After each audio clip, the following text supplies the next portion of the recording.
Just snap if, like, you've ever been bullied before or discriminated against before. Just snap. Okay, snaps. I'm gonna snap with that too. Snap if you believe that the discrimination or the hate towards Muslims as a group has intensified since the presidential election. Okay, snap for that.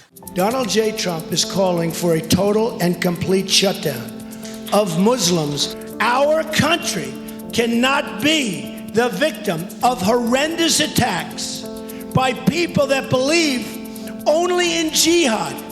They have no respect for human life.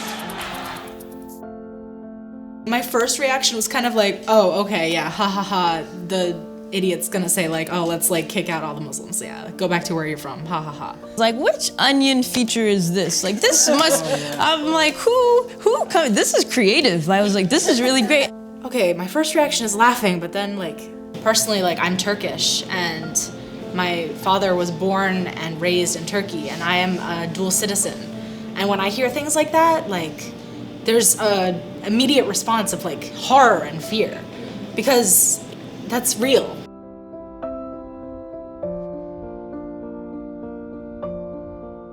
I think what was most frightening for me was actually the sound of the applause when he said that. Once Donald Trump came into play, a lot of people felt that they were way more free to say their hate and express it because he does it so freely all the time. It's like what everybody was thinking. You know Muslims, and you still have this hateful rhetoric that has now been ingrained in who you are, and it might become the fabric of our nation. That to me is the scariest thing.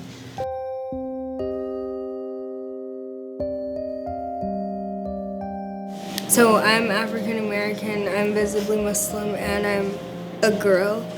And being all those things and being discriminated against and ostracized in so many ways and on so many levels, it becomes familiar. When I'm on like social media, like Instagram, it's like a lot of people saying things like Muhammad was a rapist and people are following him and killing and all that. And I'm just like, where are you getting this from? They're basically grouping us all together as like we're all terrorists. I always think like you can't be what you can't see. So if I don't see any kind of positive portrayal of who I am or who I'm becoming, how am I supposed to exist?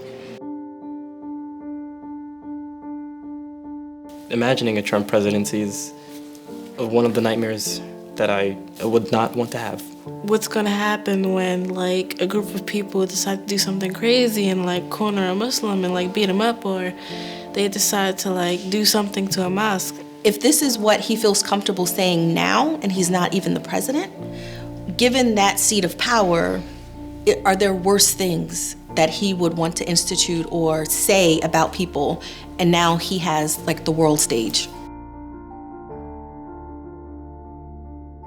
Our people have been getting through this for centuries, and we're not gonna stop getting through it. Nobody's gonna make me be quiet. This is a great time to be alive right now because, I mean, like, obviously there's a bunch of stuff that is like really bad and we're discussing it, but like there's a way to challenge and kind of balance out that hatred with some positivity. I have little brothers and often they see a lot of hatred, and I always have to remind them, even though I'm very unsure about like who I am, I always have to remind them to be proud to be a Muslim. I'm hopeful actually because I think that Trump will actually jumpstart the dawn of new Muhammad Ali's, new Malcolm X's, and that makes me excited.